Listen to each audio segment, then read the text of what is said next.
வாழைக்காய் பொடி மாசு தண்ணி ஊற்றாமல் பல நம்ம எப்படி செய்ய போகிறோம்னு பார்க்கலாம். வாங்கம்மா வீடியோக்குள்ளே போகலாம். வானல் நல்லா காஞ்சிடுச்சு. எண்ணெய் மல்லாட்டெண்ணெய் ஊற்றிக்கலாம். கடுகு போட்டுக்கலாம் 1 டீஸ்பூனு.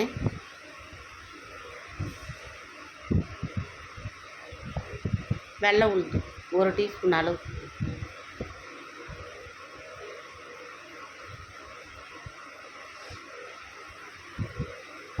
பூண்டு அம்மியில் நல்லா தட்டி வச்சுருக்கிறேன். பூண்டு போட்டுக்கலாம். பூண்டு நல்லா சேர்க்கட்டும்.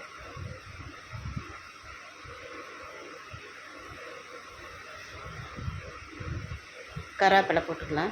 தேவையான கருவேப்பிலை திட்டமாக.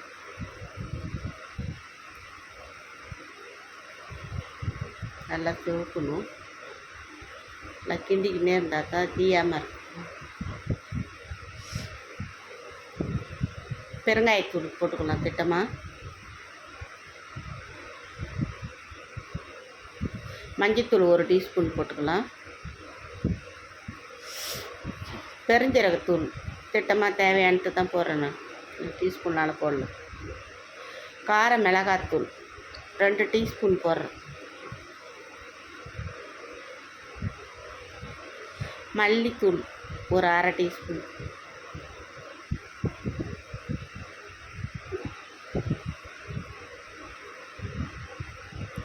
வாழைக்காயை போட்டுக்கலாம். பொடியாக நல்லா கட் பண்ணி மஞ்சத்தூள் போட்டு நல்லா கழுவி வச்சுருக்குறேன்.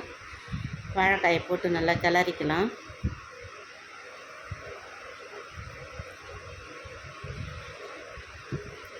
நல்லா கிண்டிக்கினே இருக்கணும். தண்ணியே ஊற்றக்கூடாது.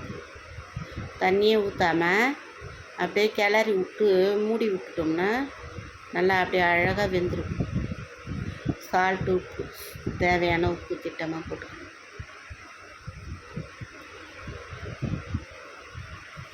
நல்லா கிளறி விட்டு கொஞ்சம் நேரம் மூடி விடலாம். நல்லா அழகாக வெந்துடும்.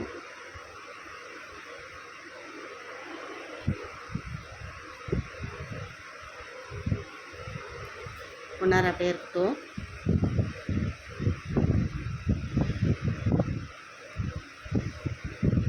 பாருங்க, அது தீயவே இல்லை பாருங்கள். அப்படியே அழகாக இருக்குது பாருங்கள். ரவை கூட தீயலை பாருங்கள். நான் தண்ணியே ஊற்றலை. தீயாமல் அழகாக இருக்குது பாரு. அது வாழைக்காய் வந்து இந்த மாதிரி செஞ்சோம்னா குழன்னு இல்லாமல் இருக்கும். சாப்பிட்றதுக்கு பிள்ளைங்க நல்லா சாப்பிடுங்க. நல்லா டேஸ்ட்டாக இருக்கும்.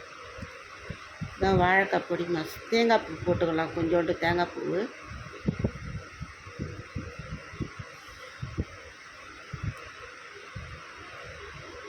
நல்லா கிளறி விட்டுக்கலாம்.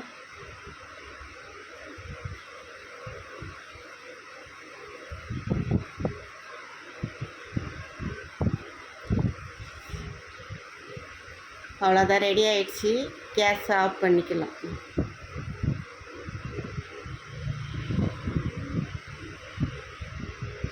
கொத்தமல்லி தழை கொஞ்சோண்டு போடுறேன்.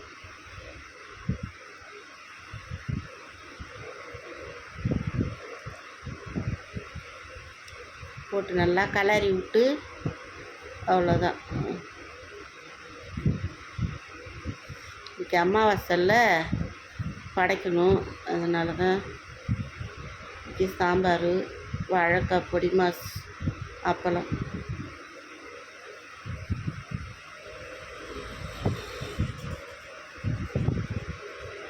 அடுத்த மாதம் வந்து தை அமாவாசைக்கு வடை பாயாசோடு செஞ்சு வச்சு படைக்கணும். காக்காவுக்கு வச்சுக்கலாம் சாப்பாடு.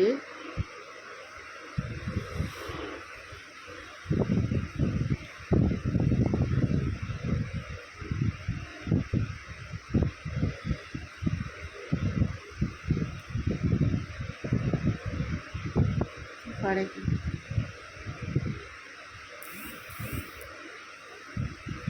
இன்னைக்கு போனாரோ அன்னிலேருந்து அவர் தாங்க எனக்கு முதல் கடவுள். அவர் தவிர நான் வேறு யாரையும் கும்பிட மாட்டேன்.